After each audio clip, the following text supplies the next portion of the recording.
Zdravo. Živijo. Ivan. Ivan. Kakšno pa je delo taksista? Zanimivo. Predvsem se veliko vozaš, spoznavaš skozi Ljubljano, pa spoznavaš vsak dan nove ljudi. Koliko voženj pa dnevno naredite? V povprečju jih je 20, zdaj največ voženj je pa tudi med vikendi, petkih, sobotah, ko se tudi po noč veliko dogaja, pa se tudi poveča za še 10 voženj sigurno. Vsak dan je pa čist drugačen, ene so daljše, ene so krajše, tako da če ti pride dan, da so kakšne daljše, jih pa narediš tudi 3, 4. Kako se pa pripravite na nočno vožnjo?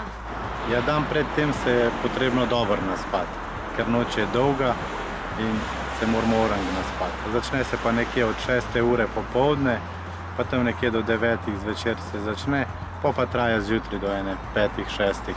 Kako pa to, da ste postali taksist? Ker je zelo razgiban urnik.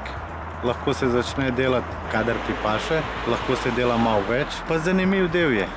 Veliko se peleš okoli, vse tisto, kar imaš rad v življenju. A je lahko vsak avto taksi? Ne more biti vsak. Mora imeti 5 vrat za taksi, mora imeti taksimeter, mora imeti tablo gor, pa mora dobiti dovolilnico, da pa vse to dobi, mora imeti licenco. Da dobi, pa lahko mora poznavanje Ljubljane, mora poznati cestno-prometna pravila, malo mora znati tudi računati, sprintati račune. Kje pa je taksimeter? Taksimeter je pa tukaj gor, ker jaz nimam prostora tukaj dol, da ga dam, so ga pa klele gor dal, da lahko stranke vidijo.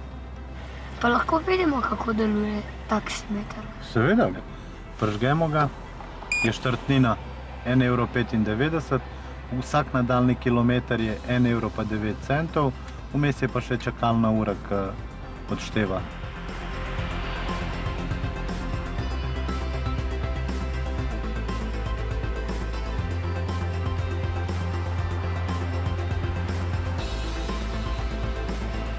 Koliko pa znaša ta račun? To bi zdaj bilo 3,45 € za naš krog.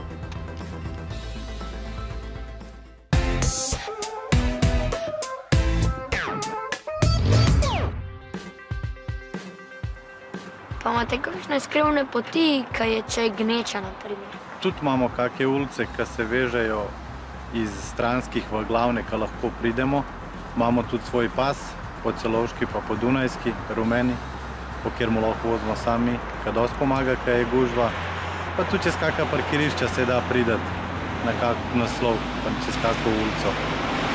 Ko se ljudje usedejo v avto, se želijo bolj pogovarjati ali so bolj tiho? Zjutranji ljudje, ki grejo v službo, te ne želijo se pogovarjati, te rabijo še svojih 5 minut spanca. Popoldne, ko se vračajo, so pa bolj zgovorni. Kako pa vas stranke pokličejo? Stranke lahko pokličejo preko aplikacije, naročijo taksi ali pa na centralo, ki so pa prijazne tete gor, pa se oglasijo. Kako pa deluje ta aplikacija? Na aplikaciji pa klele pozvoni, piše nova stranka, potrdiš poziv in piše naslov, na katerega pol greš. Pa vi poznate vse ulice v Ljubljani? Vse glih ne, malo mi tudi Google pomaga včasih. Super, hvala ti. Evo, zdaj pa tukaj lahko pritisneš, da sprejmeš stranko. Pa imaš pa tukaj za navigacijo, če ne veš, kje je, pa te zaženeš in te pele sama, kam moraš iti. Gremo zdaj to stranko iskati. Ja, pojmo, da nas ne bo dolgo čakala.